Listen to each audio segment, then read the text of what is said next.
মহাশিবরাত্রির সেই গভীর রাত, প্রথম ও দ্বিতীয় প্রহরের পূজা শেষ করে আমরা যাচ্ছিলাম বাড়ির উদ্দেশ্যে 5 জন মিলে। আমাদের সাথে ছিলেন দক্ষিণ রাউজান কোয়েপাড়া শ্রী শ্রী মা মণিকুন্তলার প্রিয় নাতনি শ্রী জন্তু চক্রবর্তী মহাশয়। আমরা 5 জন বেরিয়েছিলাম বাড়ি ফেরার উদ্দেশ্যে।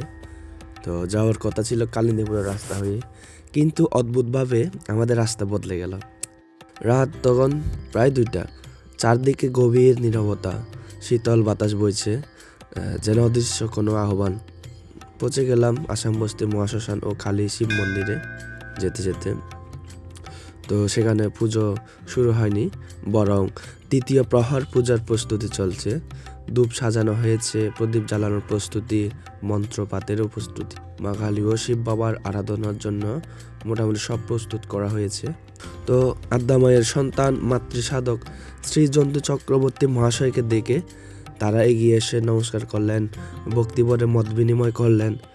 সেই মুহূর্তে মনে হচ্ছিল এটা কেবল একটা কাকতালীয় উপস্থিতি নয়, মহাশিবরাত্রির নিশীথ রাতে তৃতীয় প্রহরের আগে শ্মশানের নীরবতার মধ্যে এই উপস্থিতি যেন এক অলৌকিক ধাক।